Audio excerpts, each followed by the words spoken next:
Ассаламу алейкум достор. Мен бүгін сіздерге аккумулятор туралы айтып берем. Себебі азыр мынакей октябрь айы келді, суық түшті. Қыш мезгілінде көп учурда машинаның аккумуляторының заряды жетпей қалат. Эмне үчүн?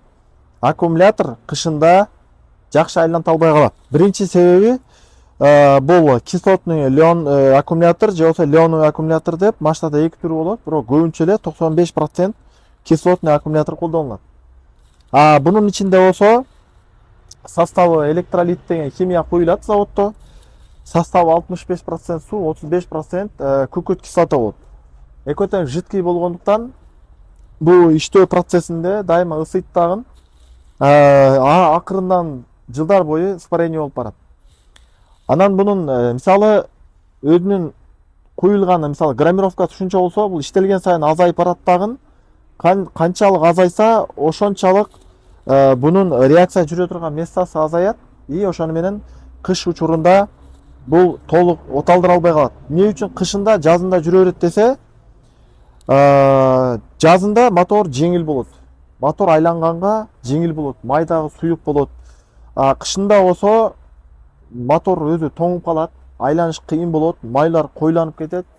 Жана аккумулятордун өзү дагы ичиндеги электролиттин составындагы суу тоңгондон кийин чың албай калат дагы, максималдык энергиясын бере албай, ошон үчүн кыш келгенде оталдыра албай калат.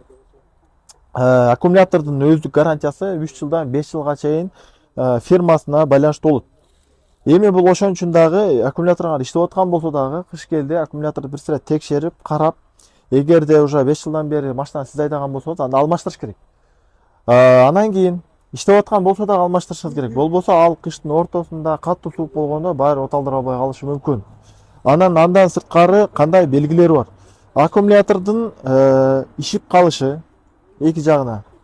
Же болбосо мына клеммалардын баягы бул жердеги клемма менен клемниктин ортосунда шлак пайда болушу, мына ошол нерселердин баардыгы аккумулятордун уже бузулганын көрсөтүп турат. Ошондуктан аккумуляторуңарды мына суук келгенде жакшылап текшертип алыңыздар.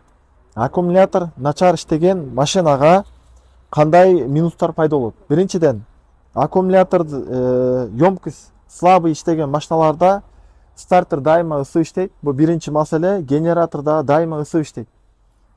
Эмне үчүн стартер ысыйт? Себеби бунда если максимальный токту бере албаса, аккумулятор айланып атканда нагрузка менен айланат да ысып кетет. Ал эми бул начар болсо эмне үчүн генератор ысыйт? Генератор ысыган себеби аккумулятор